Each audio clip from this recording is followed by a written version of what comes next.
परिचय।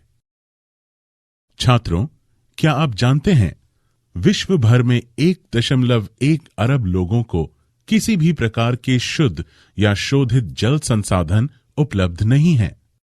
WHO यानी कि विश्व स्वास्थ्य संगठन के अनुसार प्रतिवर्ष 3.4 लाख लोग जल संबंधित रोगों से मरते हैं, जिसमें से अधिकतर 5 वर्ष से कम आयु के बच्चे होते हैं। जल के शुद्ध होने की बात तो दूर, आधुनिक पेयजल में लगभग 200 घातक वाणिज्यिक रसायन होते हैं। देर सवेर यदि मनुष्य अपनी आदतों को नहीं बदलता है तो अंग्रेजी में चलने वाली ये प्रसिद्ध कहावत सच हो जाएगी कि water water everywhere, not a drop to drink, अर्थात जहां देखो वहां जल ही जल है, लेकिन पीने के लिए एक बूंद भी नहीं।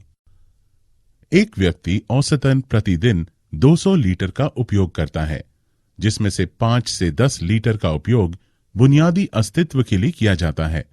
हालांकि जल इस ग्रह पर सर्वाधिक प्रचुर मात्रा में पाया जाने वाला संसाधन है, लेकिन केवल 3% जल ही ताजा है और उसमें से केवल 1% ही पीने के लिए उपलब्ध है। तो आइए इस अध्याय में हम इस संबंध में अधिक चर्चा करते हैं। उद्देश्य। इस पाठ के अंत में आप निम्न करने में सक्षम हो जाएंगे: वाहित मल और उसके अवयवों का वर्णन करना, वाहित मल उपचार प्रक्रिया को समझना, अपशिष्ट जल को बेहतर संभालने की पहचान करना, स्वच्छता व रोग की चर्चा करना, वाहित मल निपटान पर चर्चा करना। वाहित मल क्या है? स्नान, बर्तनों की सफाई, कपड़े धोने, कार धोने से निकलने वाले अपशिष्ट जल सभी को वाहित मल माना जाता है। रोचक बात यह है कि वाहित मल वास्तव में 99.8% जल होता है। एक घर परिवार औसतन लगभग 500 से 600 लीटर प्रतिदिन वाहित मल का उत्पादन करता है। ये ठोस, तरल अपशिष्टों और प्रदूषकों से युक्त होता है। विश्व के कई भागों में स्वास्थ्य समस्याएं और रोग प्रायः अनुपचारित और अपर्याप्त अनुपचारित अपशिष्ट जल के विसर्जन के कारण उत्पन्न होते रहे हैं। जल शोधन एक घटनापूर्ण यात्रा। यदि आप अपने घर में जल की आपूर्ति करने वाले पाइपों का निरीक्षण करें तो आपको 2 अलग-अलग पाइप मिलेंगे। छोटे पाइप आपके घर को स्वच्छ एवं प्रयोग करने योग्य जल की आपूर्ति करते हैं और बड़े पाइप अपशिष्ट जल को आपके घर से दूर सीवर की लाइन में ले जाते हैं। आमतौर पर ये पाइप काले रंग के लोहे के पाइप होते हैं, जो जल की आपूर्ति करने वाले पाइपों से आकार में बड़े होते हैं। ये आमतौर पर 5 इंच व्यास के होते हैं। इन पाइपों को सीवर पाइपों के नाम से जाना जाता है। Sewer line. सड़क के किनारे के साथ चलते हुए आप बड़े आकार की कई खुली और ढकी हुई नालियों को देख सकते हैं, जिनमें गंदा जल बहता है। ये सीवर अथवा वाहित मल नालियों के नाम से जानी जाती हैं। फुटपाथ के साथ निरीक्षण करने पर आपको वृत्ताकार छिद्र दिखाई देंगे, जो आमतौर पर बंद रहते हैं। इन्हें मैनहोल कहा जाता है। अपशिष्ट जल उपचार संयंत्र WWTP।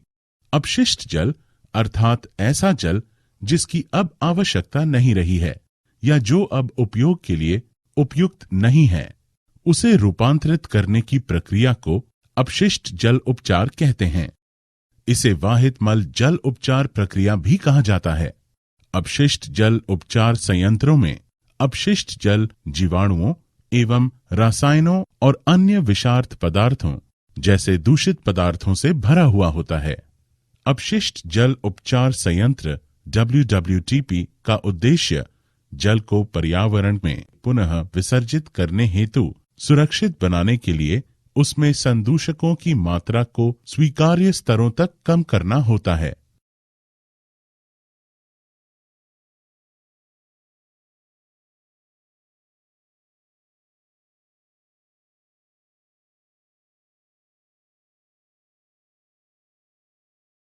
शलाका छन्ने। शलाका छन्ने आमतौर पर अपशिष्ट जल उपचार संयंत्र WWTP के द्वार पर होते हैं।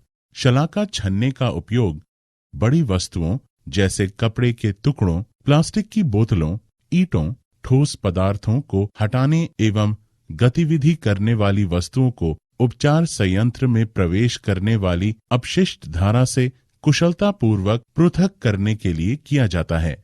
शलाका छन्ने किसी संयंत्र के सफल संचालन के लिए महत्वपूर्ण होते हैं। वो वाल्व, पंप और अन्य सहायक सामग्रियों को होने वाली क्षति को कम करते हैं।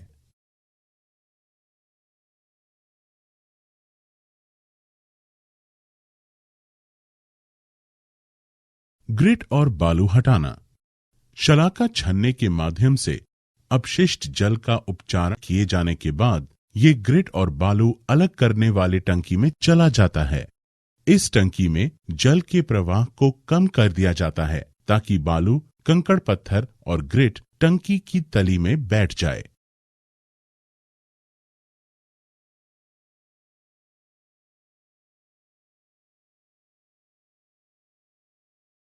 निर्मलीकरण। अपशिष्ट जल ग्रिट और बालू अलग करने की टंकी से होकर गुजरता है और तली के मध्य भाग में ढलने वाली एक बड़ी टंकी में निथर जाता है। मल जैसे ठोस पदार्थ उसकी तली में बैठ जाते हैं और उन्हें खुरचनी की सहायता से हटा दिया जाता है। इस प्रकार जमा हुआ अपशिष्ट पदार्थ आपंक स्लज कहा जाता है।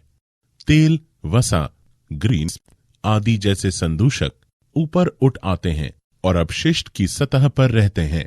तब अपमथित्र या स्किमर की सहायता से इन्हें हटा दिया जाता है। इस पूरी प्रक्रिया को निर्मलीकरण कहा जाता है।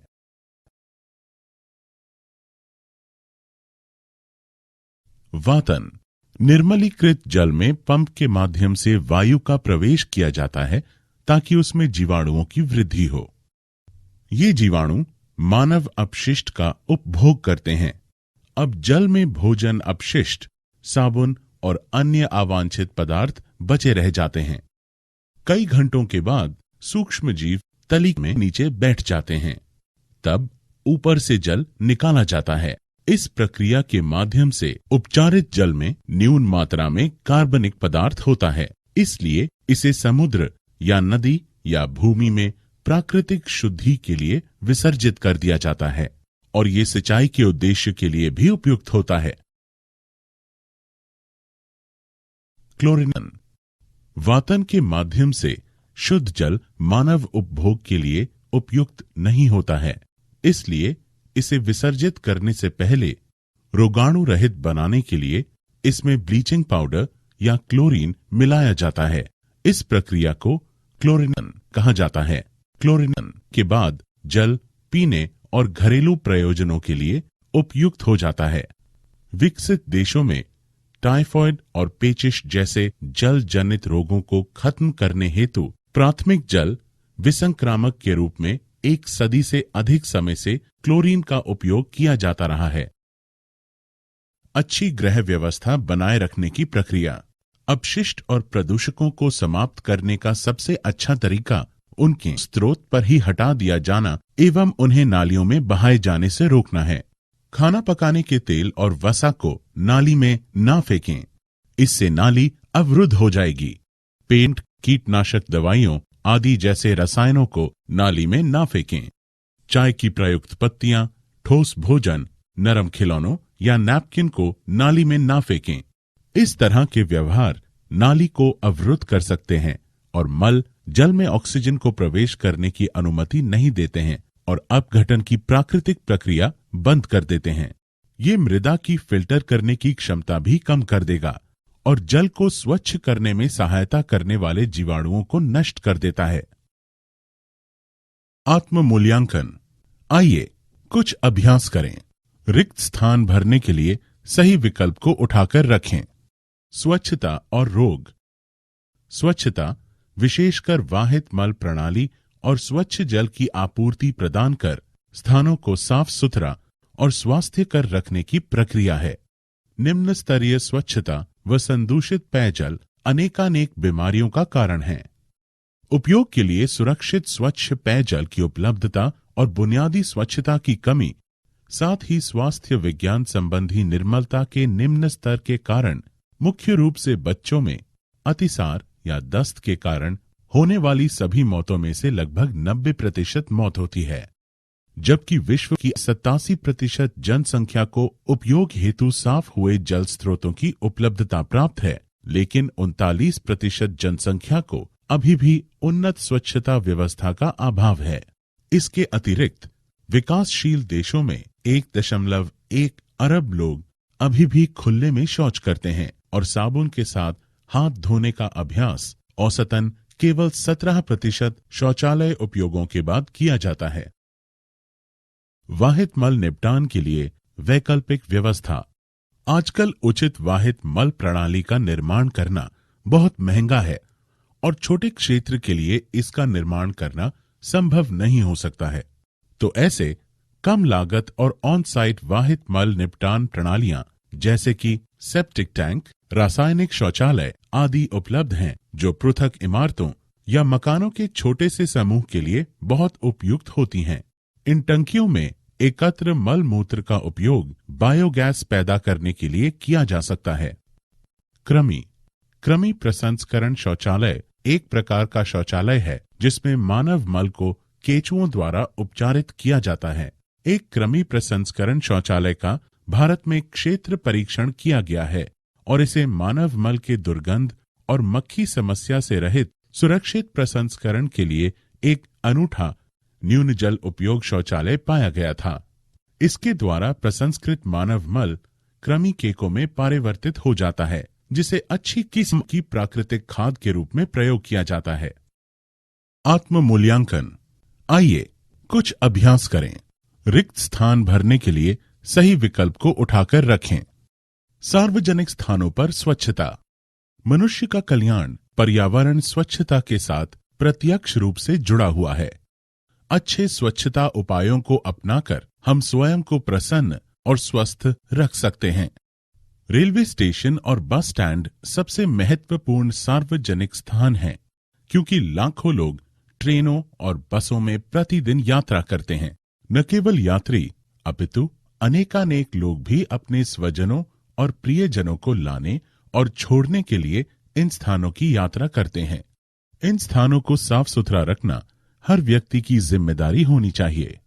हर नागरिक को सार्वजनिक शौचालयों को साफ सुथरा और स्वच्छ रखने का प्रयास करना चाहिए। लोगों को खुले स्थानों में शौच नहीं करना चाहिए, क्योंकि इससे गंभीर स्वास्थ्य खतरा उत्पन्न होता है।